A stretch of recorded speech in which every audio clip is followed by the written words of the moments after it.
السلام علیکم۔ خرم جنید حاضر ہے اپنے نئے بیلاگ تبصرے کے ساتھ۔ فلم کا نام ہے شینو گئی، اور یہ تبصرہ آپ دیکھ رہے ہیں اور سن رہے ہیں ہمارے یوٹیوب چینل اسٹار سرکل پہ، جو کہ شائع ہو چکا ہے ہمارے میگزین فوڈ اینڈ اسٹائل پہ۔ تو آئیے چلتے ہیں تبصرے کی جانب۔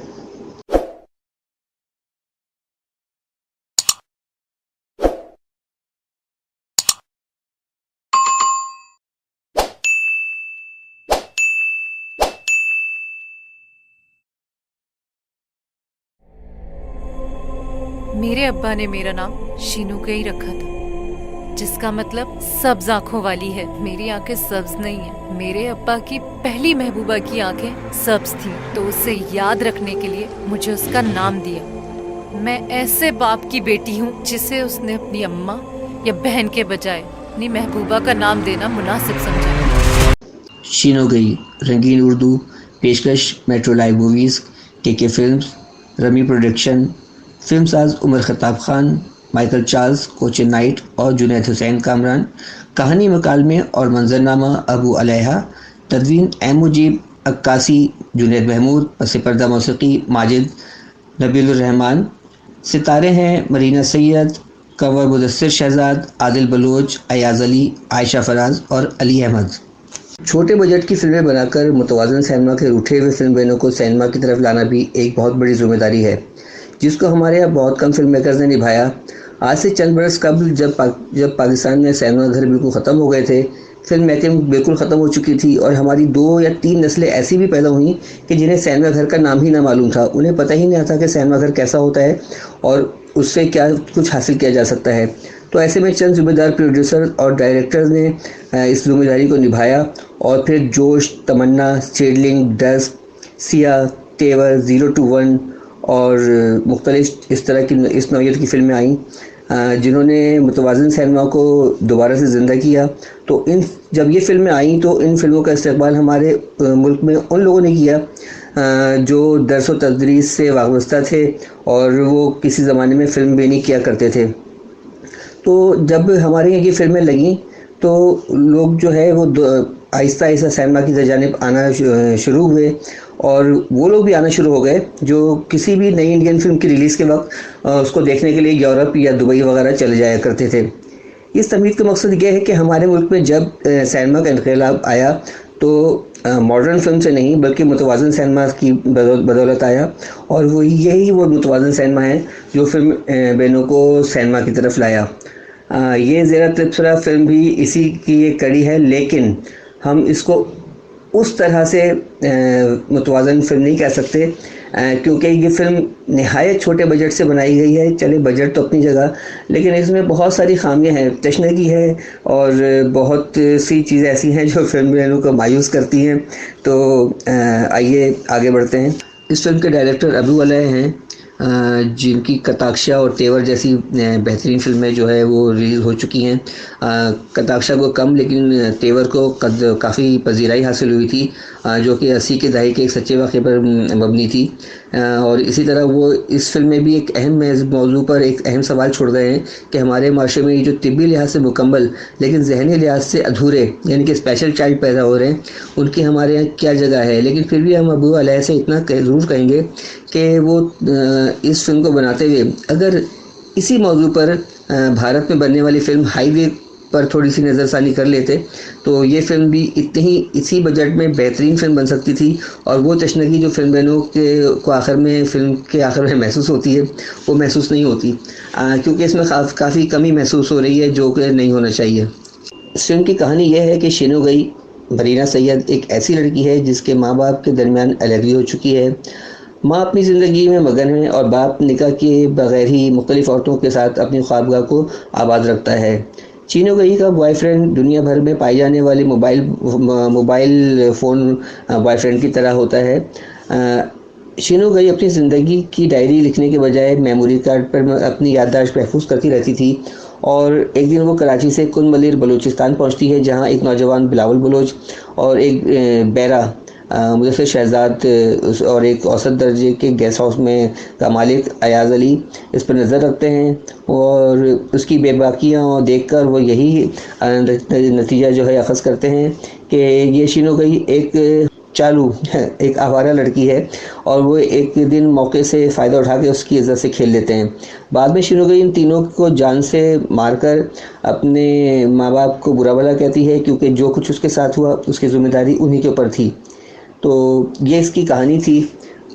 کہانی، مکالمہ و منظرنامہ۔ کہانی دلچسپ ہے اور مکالمے بہت ہی منفرد اور بولڈ ہیں، جن میں عام فہم میں بولے جانے والی زبان کے ساتھ گالم گلوچ بھی شامل ہے، جسے سینسر بورڈ نے خاموش کر دیا ہے، لیکن منظر نامے میں کہیں کہیں وہ محسوس ہوتی ہے۔ منظر نامہ اس فلم کا بے حد کمزور اور خامیوں سے بھرپور ہے۔ حالانکہ جب فلم شروع ہوئی تو ایسا محسوس ہوا کہ کوئی بہت ہی دلچسپ کہانی ہوگی اور یہ فلم جیسے ہی آگے بڑھے گی تو بہت دلچسپ ہو جائے گی، لیکن آدھی فلم کے بعد بڑے بڑے جھول اور جمپ اس طرح سے سامنے آئے کہ فلم بین اپنا سر پیٹ کر رہ جاتے ہیں۔ موسیقی اور نغمات۔ اس فلم میں ایک بھی گیت شامل نہیں ہے، جو کہ اس فلم کی بہت بڑی خامی ہے، کیونکہ جب فلم بین کوئی فلم دیکھنے جاتے ہیں تو ان کی خواہش ہوتی ہے کہ انہیں بھرپور تفریح ملے، کیونکہ سینما کا ٹکٹ وہ خریدتے ہیں، اور سینما کا ٹکٹ آج کل 500، 700، 1000، 1500، 2000 ایسے ٹکٹ ہیں۔ تو جب ایک عام فلم بین جاتا ہے فلم دیکھنے تو اس کو چاہے وہ اس کی خواہش ہوتی ہے کہ بھئی وہ بھرپور جو ہے تفریح سے بھرپور فلم دیکھے، اور بھلے سبق آموز ہو، بھلے سیریس فلم ہو، لیکن اتنا کچھ اس میں فارمولہ ہو، اتنا مواد اس میں ہو، اس میں میوزک ہو، جو میوزک جو سب کہتے ہیں کہ روح کی غذا ہے، تو وہ ظاہر فلم کی بھی غذا ہوتی ہے، تو وہ اس فلم میں شامل نہیں ہے۔ حالانکہ کن ملیر کے ساحل سمندر پہ ایک بہترین قسم کا، بھرپور قسم کا بلوچی رقص جو ہے ڈالا جا سکتا تھا۔ اسی طرح کراچی سے کن ملیر کا جو سفر تھا، وہاں اس دوران بھی جو ہے ایک بھرپور قسم کا ہوا میں اڑتا ہوا اور کہتے ہیں کہ زندگی سے بھرپور گیت شامل کیا جا سکتا تھا، لیکن اس فلم میں اس میں بالکل بھی توجہ نہیں دی گئی، جو کہ اس فلم کا بہت بڑا مائنس پوائنٹ ہے۔ اور ہاں، البتہ پس پردہ موسیقی بہت بہتر ہے، مختصر صحیح جیسی بھی ہے، بہت شاندار ہے۔ پس پردہ موسیقی نے جو ہے اس فلم کے سست ٹیمپو کو جو ہے کافی سنوارا ہے اور بہت اس کو سنبھالا دیا ہے، تو اس لیے اس حساب سے اس فلم کے جو موسیقار ہیں ان کی قابلیت، ان کی تعریف کی جا سکتی ہے، لیکن فلم میں گانے نہ ہونا ایک بہت بڑا مائنس پوائنٹ ہے۔ اسی طرح آرٹ کا شعبہ جو ہے وہ بھی خاص کوئی قابل توجہ نہیں ہے، کیونکہ تمام تر رقص بندی جو ہے وہ آؤٹ ڈور میں ہے، اور اس کے لیے جو ہے کوئی خاص سیٹ نہیں لگائے گئے، بلکہ اصل جو مقامات تھے انہی پر فلم بندی کی گئی ہے۔ تدوین اور سزا بندی کے شعبے میں تدوین کار ایم مجیب نے اس کمزور ترین منظرنامے کا شکار فلم کو اپنی صلاحیتوں کی بدولت بہت سنبھالا دیا۔ انہوں نے جگہ جگہ جو ہے اس فلم کے منظرنامے کو اس طرح سے سنبھالا ہے کہ سمجھے کہ تمام تر ذمہ داری انہی کے اوپر تھی۔ ساؤنڈ ریکارڈنگ کا معیار بہتر ہے، تمام مکالمے واضح طور پہ سنائی دیتے ہیں، اور پس پردہ ابھرنے والی نکلنے والی جو آوازیں ہیں وہ بھی واضح طور پر سنائی دیتی ہیں۔ عکاسی کے شعبے میں جنید محمود نے ایک عام سے کیمرے سے بہت اچھا کام کیا ہے، تمام تر لوکیشن کو خوبصورت فوکس کرنے کی کوشش کی گئی ہے، لیکن سن سیٹ کے مناظر کو وہ قطعی طور پر فلم بند نہ کر سکے۔ حالانکہ اس فلم میں سن سیٹ کا بہت ذکر کیا گیا تھا، تو ایسا محسوس ہوا کہ آگے جا کے سن سیٹ کا کوئی بہت خوبصورت سین ہوگا، لیکن وہ دیکھنے میں نہیں آیا۔ اور لیکن اس شعبے کی ایک خاص بات، عکاسی کے شعبے کی ایک خاص بات یہ ہے کہ اس میں ڈبل عکاسی دکھائی گئی ہے۔ ایک وہ عکاسی ہے جو فلم کی ہیروئن اپنے معمولی سے کیمرے میں کرتی ہے، اپنے معمولی سے موبائل میں کرتے ہوئے اس کو دکھایا گیا ہے، اور دوسری وہ ہے جو بطور عکاس جنید نے کی ہے فلم کی، اور بہت بہتر کی اس طرح سے اس کا کام جو ہے وہ بہتر کہا جا سکتا ہے۔ اداکاری کے شعبے میں چونکہ منظرنامہ بہت کمزور ہے، اس لیے تمام فنکار کھل کر اداکاری کرنے کے باوجود بھی کامیاب نہ ہو سکے، کیونکہ ان کو جو مارجن ملنا چاہیے تھا وہ نہیں مل سکا۔ حقیقی زندگی میں بائک رائڈر کا اعزاز رکھنے والی اغوان نژاد مرینا سید نے پہلی فلم ہونے کے باوجود بہت بہتر کام کیا ہے، اور وہ بھی ایک نہایت بولڈ ڈائلاگز والی فلم کے حساب سے انہوں نے جو ہے سب نے چیلنجنگ رول لیا ہے، جس کے لیے ان کی جتنی تعریف کی جائے کم ہے۔ لیکن مرینا کو جس حساب سے فوکس کرنا چاہیے تھا وہ فوکس نہیں کیا گیا. تو یہ بھی مرینا کی نہیں بلکہ ڈائریکٹر کی کمزوری ہے. شعبہ ہدایت کاری میں ابو علیہ اپنی دونوں سابقہ فلموں کے مقابلے میں اس فلم میں بے حد ناکام رہے. حالانکہ اس فلم کی سٹارٹنگ بہت جاندار تھی، لیکن بعد میں یوں لگتا تھا جیسے فلم کو کورونا لگ گیا ہو.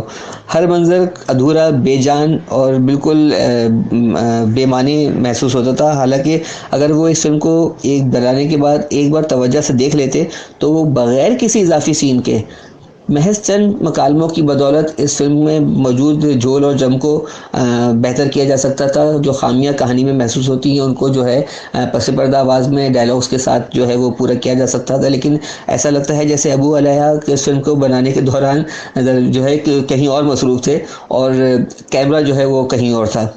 بہرحال اب جو ہونا تھا سو ہو گیا. امید کرتے ہیں کہ ابو علیہ اپنی اگلی فلم، ابھی ان کی آنے والی فلم جاوید ہے اور جس کو خاصی پذیرائی ہے، تمام حلقوں میں بہت پذیرائی مل رہی ہے، امید ہے کہ اس پہ انہوں نے بہتر کام کیا ہوگا. حرف آخر میں ہم یہ کہیں گے کہ اپنے تمام تر جھول، جمپ اور خامیوں کے باوجود یہ ایک فکر انگیز فلم ہے، کیونکہ اس میں جو کہانی، جو موضوع پیش کرنے کی کوشش کی گئی ہے، جس میں ہدایت کار مکمل طور پر کامیاب نہیں ہو سکا، وہ یہی تھا کہ بھئی کوئی شخص، کوئی مرد یا کوئی عورت اگر اپنی اولاد پر توجہ نہیں دیتی اور اپنی زندگی بے روی کی طرف خود گزارتی ہے تو جو وہ کسی کے ساتھ کرتا ہے وہی بعد میں اس کی اولاد کے ساتھ ہوتا ہے. یہ بہت بڑا ایک سوالیہ نشان اور لمحہ فکریہ ہے جو اس فلم میں پیش کرنے کی کوشش کی گئی. امید ہے کہ آپ کو ہمارا بے لاگ تبصرہ یقیناً پسند آیا ہوگا. آئندہ اب ملیں گے اگلے بے لاگ تبصرے کے ساتھ، اور وہ بھی ہے اسی ادارے کا، میٹرو لائف فلم کی اگلی فلم ہے جس کا نام ہے ادھم پٹک.